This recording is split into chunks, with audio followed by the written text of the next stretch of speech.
तो वेलकम है दोस्तों, नीलांबर पीतांबर यूनिवर्सिटी का यह वीडियो है। ठीक है, मेजर पेपर 1 हिस्ट्री सेमेस्टर 1 के लिए। चलिए देखते हैं यहाँ पे आपको क्या क्या मिलने वाला है। वीडियो थोड़ा सा लंबा भी चलेगा। ठीक है, यहाँ पे मैं आपको वीडियो में क्या क्या दूंगा बता देता हूँ। सबसे पहले इंपॉर्टेंट क्वेश्चन करा दूंगा। ठीक है, दूसरा चीज़ 2 साल का, पिछले 2 साल का मैं आपको प्रीवियस ईयर क्वेश्चन करवा दूंगा। ठीक है, इतना आपको किसी पेड वीडियो में या फिर कोई प्रोफेसर भी शायद ना दे पाए।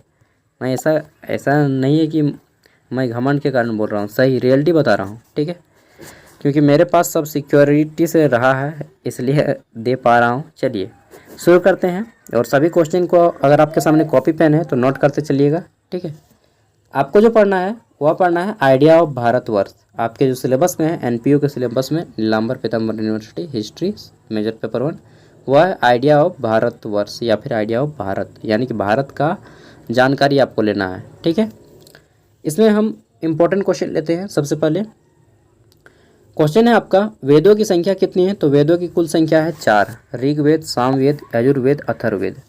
नेक्स्ट है हमारा, किस ग्रंथ में 64 लिपियों का वर्णन किया गया है? तो ललित विस्तर सूत्र में 64 लिपियों का वर्णन मिलता है। ठीक है, जैसे देवनागरी की लिपि हो गया, ब्राह्मी लिपि हो गया, ठीक है, वैसा 64 को लिपि। फिर है सबसे प्राचीन दर्शन कौन सा है? तो वेदांत दर्शन सबसे प्राचीन दर्शन है। अगला है हमारा, अष्टांग संग्रह के रचनाकार कौन है? तो अष्टांग संग्रह के रचनाकार हैं वाग्भट्ट जी।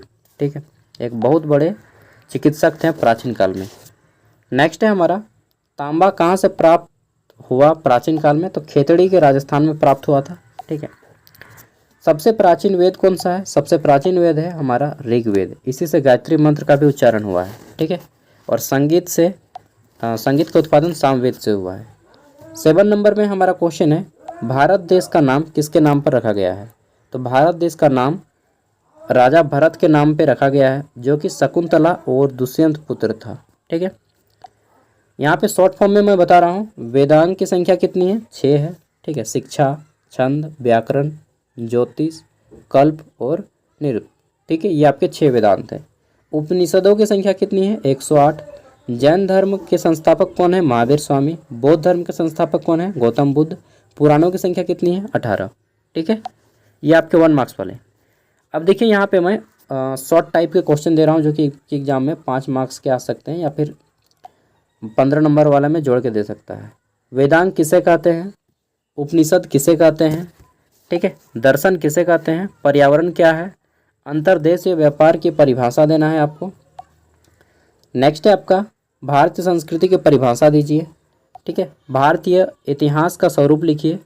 भारतीय चित्रकला की विशेषताओं को बताइए। ये आपके 5 मार्क्स वाले। ठीक है, और 15 मार्क्स वाले सब यहाँ पे मैंने करवा दिए हैं। चलिए फिलहाल ये बहुत ज़्यादा है, आप अगर इतना कर पाएंगे तो डेफिनेटली एक भी क्वेश्चन आपके छूटेगा नहीं यहाँ से।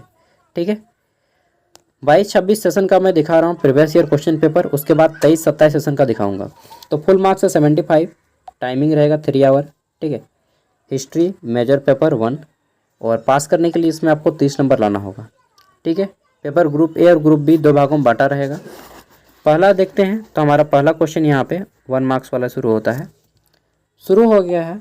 इसमें पहला क्वेश्चन है, कौन सी लिपि को भारत की प्रथम देसी भाषा कहा जाता है? जो लोग इंग्लिश में कंफर्टेबल हैं वो लोग इंग्लिश में कर लीजिएगा।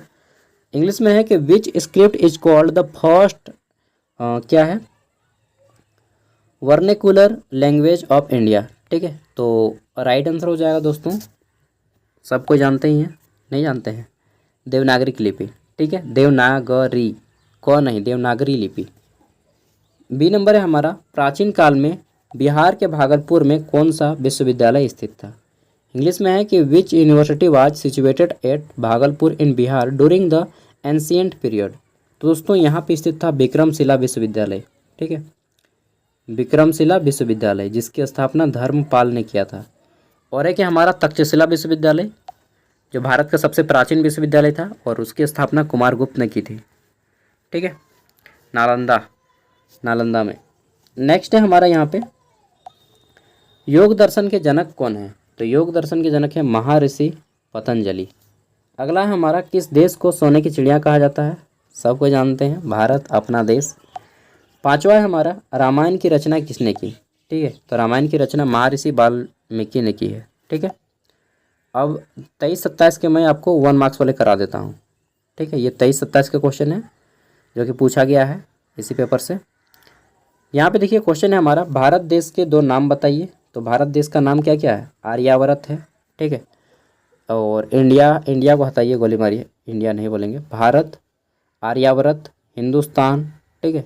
तो आर्यावर्त और हिंदुस्तान आप यहाँ पे दे सकते हैं। अगला है हमारा, चतुर्युग के पहले युग का नाम बताइए। तो आपको मालूम है 4 युग हुआ करते थे, सतयुग, ठीक है, जब शिव भगवान वगैरह वगैरह मतलब बताया जाता है, सतयुग था उस टाइम पे, ठीक है। फिर आता है आपका त्रेता युग, जब राम भगवान आए हैं, ठीक है, त्रेता युग। देन आता है हमारा द्वापर युग, जब कृष्ण भगवान आए हैं। और फिर आता है कलयुग, ठीक है, जब हम लोग आए ठीक है। तो सतयुग जो है प्रथम युग है 4 युगों का। नेक्स्ट है हमारा, संगम साहित्य का संबंध मुख्यतः किस राज्य से है। तो संगम साहित्य का संबंध जो है वह है हमारा तमिल राज्य से, तमिलनाडु विशेष रूप से है, ठीक है। और जितने भी तमिल भाषा में साहित्य लिखे गए हैं उन सभी साहित्य को संगम साहित्य के नाम से जाना जाता है। आगे देखते हैं, डी नंबर क्वेश्चन है, अशोक मौर्य के शिलालेखों में मुख्यतः किस लिपि का प्रयोग हुआ है, ठीक है। तो अशोक ने अपने जितना भी शिलालेख है उन सब में मैक्सिमम में उन्होंने ब्राह्मी लिपि का प्रयोग किया है, ब्राह्मी स्क्रिप्ट, ठीक है। 5वां क्वेश्चन है, स्टॉकहोम घोषणा किस वर्ष संपन्न हुआ, ठीक है। तो स्टॉकहोम का जो घोषणा है यह आपका संपन्न हुआ था दोस्तों 1972 शायद था, मतलब मैं कंफर्म नहीं हो पा रहा हूँ लेकिन 1972 ही होगा, हाँ 1972 ही था मुझे जहाँ तक याद है, ठीक है। आगे देख लेते हैं, नेक्स्ट हमारा क्वेश्चन है 5 मार्क्स वाले। तो यहाँ पे क्वेश्चन आया क्या है, चलिए सबसे पहले 22, 26 वाला में देखते हैं, ठीक है, उसके बाद 23, 27 वाला में देखेंगे। तो देखिए 5 मार्क्स वाले में क्वेश्चन आया है, वसुधैव कुटुंबकम से आप क्या समझते हैं। वसुधैव कुटुंबकम मतलब होता है समस्त विश्व मेरा परिवार है, ठीक है, चाहे समस्त विश्व एक परिवार है, पूरा विश्व, all the universe is our family, ठीक है। नेक्स्ट है हमारा, ज्योतिर्विज्ञान क्या है स्पष्ट करें, ठीक है, what is astrology, clear it. ये आपका 5 मार्क्स वाला 22-26 सेशन में आया था, ठीक है। अब मैं आपको दिखाता हूँ 23-27 में, देखिए एकदम सेम टू सेम मैच करता हुआ आपको देखने को मिलेगा। ये 23-27 का है, ठीक है, 5 मार्क्स वाला। देखिए यहाँ पे कैसा क्वेश्चन है 5 मार्क्स पे, कि वसुधैव कुटुंबकम के अर्थ एवं उसके महत्व पर प्रकाश डालिए। देख रहे हैं एकदम हूबहू क्वेश्चन आ रहा है ना, ठीक है। और अभी मैं लास्ट में एक चीज़ भी बताऊंगा, बहुत सीक्रेट की बात है जिसको जान के आपको बहुत ज़्यादा फायदा होगा, बहुत ज़्यादा, ठीक है। वसुधैव कुटुंबकम के अर्थ एवं उसके महत्व पर प्रकाश डालिए। तो समझ गए, वसुधैव कुटुंबकम मतलब पूरा विश्व मेरा परिवार है, इसका अर्थ, और इसका महत्व क्या है कि पूरा विश्व मेरा परिवार है, तो इसका क्या क्या महत्व है, सभी का जिम्मेदारी बन जाता है कि विश्व को देखें, ठीक है, उसको हानि ना पहुंचाएं, पर्यावरण को क्षति ना पहुंचाएं, ऐसा ऐसा आप लोग लाभ बता सकते हैं। अगला है हमारा, आयुर्वेद के 2 प्रमुख ग्रंथों के नाम लिखें, ठीक है। वहाँ पे ज्योतिर्विज्ञान था और यहाँ पे आयुर्वेद है। आयुर्वेद के 2 प्रमुख अगर आप बात करें बुक, तो आपने चरक संहिता का नाम सुना होगा, चरक संहिता, ये आपका आयुर्वेद बीए में जैसे एमबीबीएस होता है ना, ठीक है, उसी टाइप से आपका आयुर्वेद में भी एमबीबीएस होता है। तो जो लोग आयुर्वेद में एमबीबीएस करते हैं, ठीक है, उनको चरक संहिता पढ़ना होता है, सुश्रुत संहिता पढ़ना होता है, ठीक है। तो चरक संहिता जो महर्षि चरक के द्वारा लिखा गया है वो एक नाम दे दीजिए चरक संहिता, और दूसरा आप बता सकते हैं सुश्रुत संहिता के द्वारा, जो महर्षि सुश्रुत के द्वारा लिखा गया है, सुश्रुत संहिता, मैं लिख नहीं पा रहा हूँ, सुश्रुत मतलब यहाँ पे हटेगा ही नहीं, ठीक है, संहिता। और सुश्रुत संहिता में शल्य चिकित्सा के बारे में बताया गया है, सर्जरी के बारे में। और उस ज़माने में महर्षि सुश्रुत कैसा सर्जरी करते थे मालूम है, आदमी को पहले जो आदमी डेथ कर जाता था उसको नदी में रखा जाता था पानी में बांध के, और उसका सारा मांस निकल जाता था, तो हड्डियों से फिर प्रैक्टिकल करवाया जाता था, ठीक है, पानी में बह के सारा मांस गल जाता था, हटा दिया जाता था। मैंने एक बार पढ़ा था, शायद किसी क्लास का बुक था, 6 या 7 क्लास का। नेक्स्ट है हमारा 15 मार्क्स वाले क्वेश्चन, 22-26 सेशन का दिखा रहा हूँ। भारतवर्ष से आप क्या समझते हैं, what do you understand by Bharatvarsh. अगला क्वेश्चन पूछा गया था, भारतीय इतिहास के संबंध में वेद के महत्व पर प्रकाश डालिए, ठीक है। इंग्लिश में है कि throw light on importance of Veda in Indian history. 6 number question है, भारतीय इतिहास में पुरुषार्थ की अवधारणा का वर्णन करें, ठीक है। 7 नंबर है आयुर्वेद का भारतीय चिकित्सा प्रणाली में या क्षेत्र में क्या योगदान रहा है, बताना है। 8 नंबर क्वेश्चन है प्रकृति और भारतीय जीवन शैली में गहरा संबंध है, स्पष्ट करें। 9 नंबर है हमारा मौर्यकालीन आंतरिक वाणिज्य और व्यापार पर एक संक्षिप्त निबंध लिखें। ठीक है, ये हमारे क्वेश्चन थे जो कि पूछे गए थे। अब आगे देख लेते हैं नेक्स्ट क्वेश्चन। तो 22-26 वाला में 15 मार्क्स वाले क्वेश्चन देख लेते हैं। ठीक है, यहाँ पे पहला क्वेश्चन आता है हमारा 15 मार्क्स में, कहाँ गया यार, ये 15 मार्क्स वाले यहाँ से है ना। अपने देश के लिए प्रचलित विभिन्न नामों की विवेचना करें। तो भारत का अलग अलग नाम है, इंडिया सभी जानते हैं। ठीक है, इंडिया दैट मीन्स इंडस, हमारे जो नदी है सिंधु नदी, अंग्रेज लोग उसको इंडस रिवर बोलते थे, और सिंधु नदी के साइड में जितने भी लोग बसे थे उन सभी को इंडियन बोला गया। ठीक है, तो इंडिया का नाम इसी तरह से पड़ा है। फिर हिंदुस्तान, आर्यावर्त, ठीक है, इन सभी नामों को आपको बताना है क्यों रखा गया, क्या रीजन था, भारत। ठीक है, नेक्स्ट हमारा क्वेश्चन है भारत की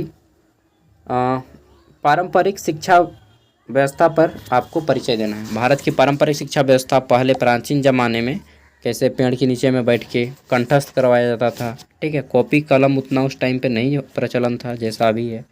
ठीक है, अभी इंटरनेट है, अब उस ज़माने में तो कुछ भी नहीं था। ये सारी आपको चीज़ें डिस्कस करनी है, कंपेयर भी करना है आधुनिक वर्तमान समय के साथ।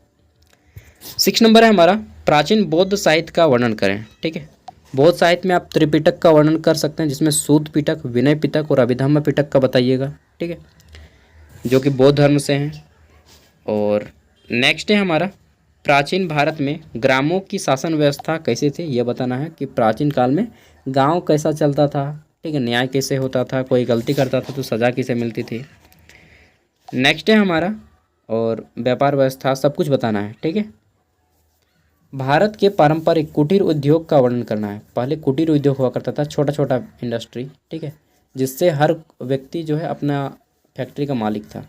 और आजकल इतना बड़ा बड़ा फैक्ट्री आ गया कि क्या बताएं, एक ही आदमी मालिक है, बाकी सब मजदूर है ना। तो कुटीर उद्योग महात्मा गांधी भी बोला करते थे कि भारत को अगर आगे बढ़ाना है तो कुटीर उद्योग ही एक मात्र तरीका है।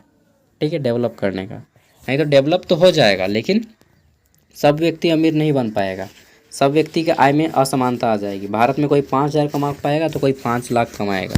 ठीक है, कोई 3,000 नहीं कमा पाएगा तो कोई 30 लाख कमा रहा है। कुटीर उद्योग बहुत ज़रूरी है। ठीक है, प्रत्येक गांव में, तो ये आपको बताना है इस तरह से। 9 नंबर है हमारा भारतीय संस्कृति में वृक्ष एवं वनों के महत्व पर प्रकाश डालिए।